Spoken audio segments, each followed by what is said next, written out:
friends, welcome to my channel After School Tuition Classes.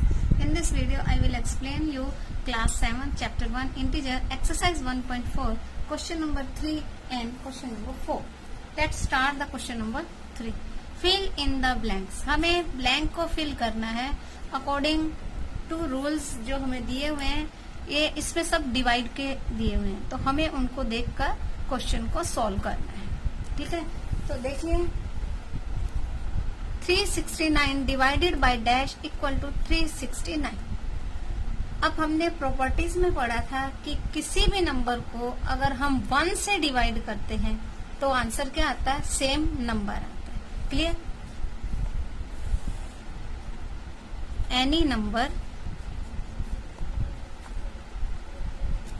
Divided by 1 we get same number और number itself. Clear? तो यहाँ पे भी क्या आ गया, हमें आंसर सेम मिल रहा है, तो हम इसको किससे कर देंगे, 1 से डिवाइड कर देंगे. क्योंकि आंसर हमारा प्लस में है, ये नंबर भी प्लस में है, तो ये भी ऑटोमेटिकली प्लस में आ जाएगा. इसके आगे हमें कोई साइन चेंज करने की जरूरत नहीं है. अब है -75 divided by dash equal to -1. ठीक है, और एक चीज ये भी बताई गई थी कि उसी नंबर को सेम नंबर से अगर डिवाइड करते हैं तो आंसर क्या आता है, 1 आता है. साइन बाद में देखेंगे हम. ठीक है, अगर हम किसी नंबर को उसी नंबर से डिवाइड करते हैं तो आंसर क्या आता है, 1 आता है. जैसे एग्जांपल लीजिए 10 डिवाइडेड बाय 10, आंसर क्या आएगा, 1. Clear? 25 divided by 25 equal to 1. Sign according to question रहेगा. अब हम 75 को 75 से ही डिवाइड करेंगे तो आंसर क्या आ जाएगा, हमारा 1 आ जाएगा. अभी देखिए माइनस का साइन है, -1 आंसर आ रहा है, यानी कि इन दोनों में से एक माइनस का होना जरूरी है. क्लियर? और एक माइनस का हमें ऑलरेडी दे रखा है, तो हम यहाँ पे कोई साइन चेंज करेंगे नहीं, क्योंकि 1 साइन की जरूरत हमें माइनस की है और 1 हमें क्वेश्चन में ऑलरेडी दे रखा है. ठीक है, अब नेक्स्ट है C, -206 divided by dash equal to 1. तो देखिए जैसा कि हमने क्वेश्चन नंबर ए में किया था कि उसी नंबर को उसी नंबर से डिवाइड करेंगे तो आंसर क्या आ जाएगा, 1 आएगा. तो डिवाइड तो हमें 206 से ही करना है. अब यहाँ पर प्लस का साइन है और यहाँ एक माइनस का है, तो अगर यहाँ दोनों माइनस के साइन होंगे तभी यहाँ प्लस का साइन आएगा. ठीक है, तो यहाँ हम लगा देंगे -206. क्लियर है? अब नेक्स्ट है -87 divided by dash equal to 87. तो फिर यहाँ पर भी वही चीज आ गई है कि 87 है. अब किसी भी नंबर को अगर हम 1 से डिवाइड करते हैं तो नंबर क्या आ जाता है, सेम नंबर आ जाता है. जैसा कि हमने थर्ड क्वेश्चन में किया, जैसा कि हमने फर्स्ट क्वेश्चन में किया, सॉरी. तो यहाँ क्या आ जाएगा, 1. अब यहाँ पे प्लस का साइन है, यहाँ पे माइनस का साइन है, तो क्या करेंगे, दोनों किसके होने चाहिए, माइनस के होने चाहिए. तो हम यहाँ क्या लगा देंगे, -1. क्लियर है? अब नेक्स्ट है कि किसी भी नंबर को, सॉरी ई है, dash divided by 1 equal to -87. अब किसी भी नंबर को अगर 1 से डिवाइड करते हैं तो आंसर सेम आता है. ठीक है, तो आंसर हमारा क्या आ जाएगा, यही 87 आ जाएगा. अब इनमें से क्वेश्चन में माइनस का साइन नहीं दिया हुआ, आंसर में माइनस का साइन है. ठीक है, तो यहाँ हम माइनस लगा देंगे तभी आएगा. और उसके बाद नेक्स्ट है 48 और यहाँ है डैश. तो हम देखिए फिर वही 48 को अगर हम 48 से डिवाइड करते हैं तो क्या आ जाएगा, हमारा आंसर 1. लेकिन दोनों में से एक साइन माइनस का होना चाहिए. क्वेश्चन में माइनस का साइन नहीं है तो इसको तो हम चेंज नहीं कर सकते, लेकिन हम आंसर में माइनस का साइन लगा सकते हैं. तो यहाँ क्या आ जाएगा, -1. क्लियर? अब ये 2 क्वेश्चंस हैं, इनमें थोड़ा आपको देखना पड़ेगा. इसके लिए हम क्या कर सकते हैं, देखिए 20 divided by dash equal to -2. अब 20 को हम किससे डिवाइड करें कि हमारा आंसर -2 आए, तो हम क्या करेंगे कि 20 को अगर हम 2 से डिवाइड कर देंगे तो भी हमारा आंसर वही आ जाएगा, क्योंकि इसके कुछ फार्मूले हैं, वो मैं आपको एक बार बता देती हूँ. वो दूसरे क्वेश्चंस पे भी हम इम्प्लीमेंट कर सकते हैं. जो ये क्वेश्चंस हैं, वैसे तो सभी क्वेश्चंस में वो फार्मूला जो मैं आपको करवा रही हूँ ये लग सकता है, लेकिन अब इन 2 क्वेश्चंस पे हमें वो लगाना जरूरी है। उसके अकॉर्डिंग आप कभी भी कोई क्वेश्चन इस टाइप के आते हैं तो आपको करना इजी हो जाएगा। देखिए एक फार्मूला होता है, जैसे अगर हम ये डिवाइड कर रहे हैं, कोई भी एक चीज मैं आपको बताती हूँ, एक क्वेश्चन आपको डिवाइड करके दिखाती हूँ। जैसे 8 डिवाइडेड बाय 4, 4 2 जा 8, ठीक है। अब इसमें कुछ चीजें होती हैं, ये क्या है, ये क्या है, ये क्या है और ये क्या है, हमें पता होना चाहिए, ठीक है। तो ये है डिविडेंड, ठीक है, ये है डिवाइजर। जो इनर पोर्शन होता है जिसको हम डिवाइड करते हैं वो डिविडेंड होता है, जिससे डिवाइड करते हैं वो डिवाइजर होता है, और जो आंसर आता है वो कोशेंट होता है, और जो लास्ट में रह जाता है, लेफ्ट रहता है, उसे हम कहते हैं रिमाइंडर। वो 0 भी हो सकता है, कुछ भी अदर नंबर भी हो सकता है, ठीक है। अब इसका एक फार्मूला है। ऐसे तो देखिए जब हम डिवाइड करते हैं तो क्या आता है, dividend divided by divisor equal to quotient. अगर रिमाइंडर 0 है तो यहाँ कुछ नहीं लिखना, अदरवाइज हमें प्लस का रिमाइंडर करना है। अभी हमें रिमाइंडर के बारे में नहीं बात कर रहे, ये है।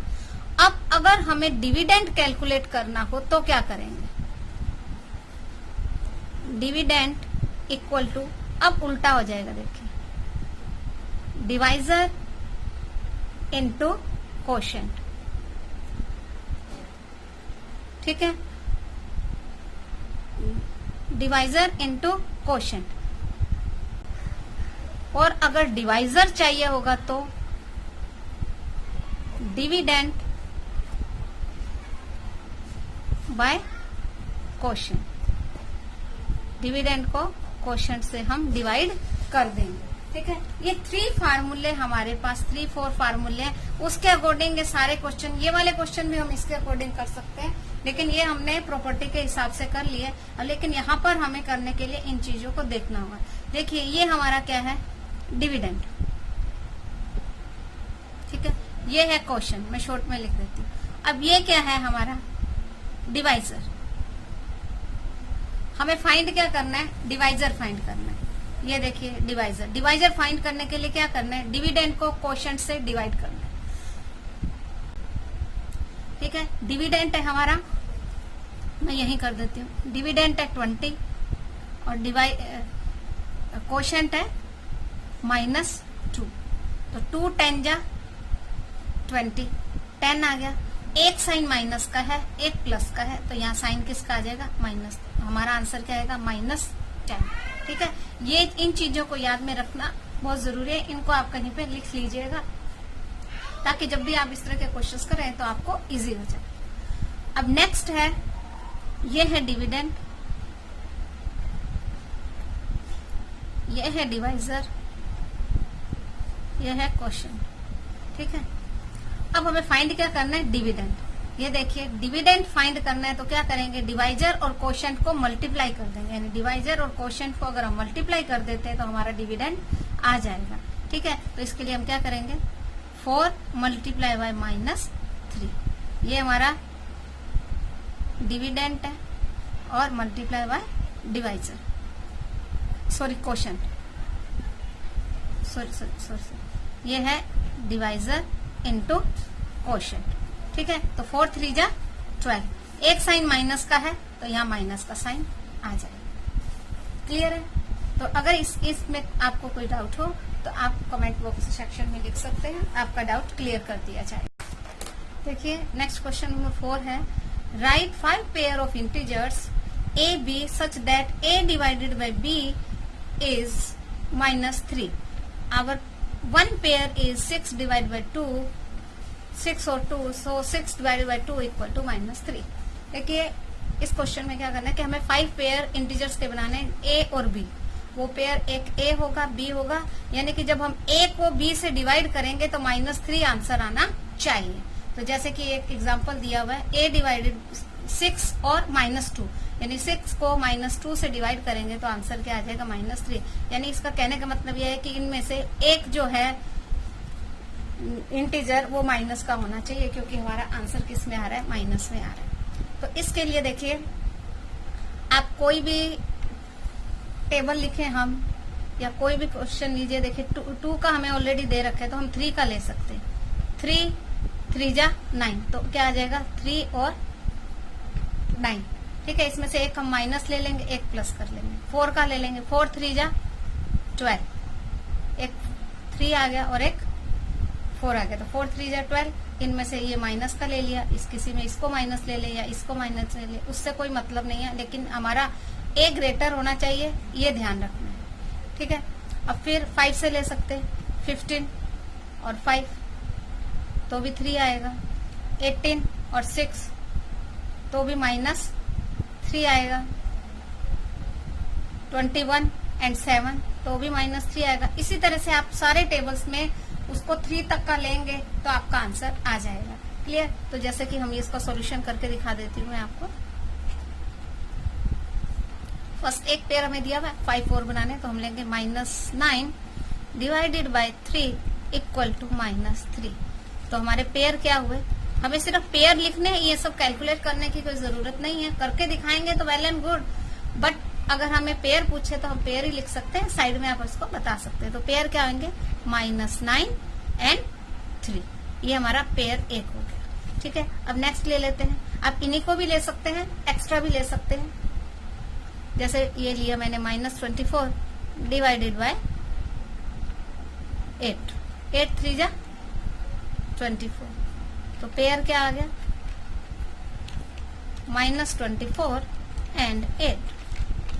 ठीक है, इसी तरह से आप आगे ले सकते हैं 27 डिवाइडेड बाय -9। ठीक है, तो भी क्या आएगा माइनस, क्योंकि इन दोनों में से ए और बी दोनों में से एक हमें माइनस का लेना है। क्लियर? तो इसका पेयर क्या आ जाएगा, 27 एंड -9। अब हम यहाँ 18 ले सकते हैं, 18 डिवाइडेड बाय -6 -3, तो पेयर क्या हुए 18 and -6। 30 divided -30 divided by 10 equal to -3, तो पेयर क्या हुआ -30 एंड 10। तो ये हो गए 1 2 3 4 5। तो इस तरह से आप कितने भी लिख सकते हैं, ये जरूरी नहीं है कि सबका आंसर सेम है। आप कुछ जो भी लेंगे उसी अकॉर्डिंग आंसर आएगा। आपको एनी 5 लेने, तो आप मैंने ये 5 लिए, आप ये भी ले सकते हैं, इसके एक्स्ट्रा भी ले सकते हैं। So this is our answer. This बिल्कुल सिंपल है। इसमें सिर्फ आपको एक ही चीज ध्यान रखनी है कि दोनों में से ए और B, A divided by B है, तो जिनमें से चाहे आप ए को माइनस लो या बी को माइनस लो, क्योंकि हमारा आंसर माइनस में आना चाहिए। तो ये हमारा आंसर है। So thank you for watching my video. मिलते हैं नेक्स्ट वीडियो में, तब तक के लिए बाय।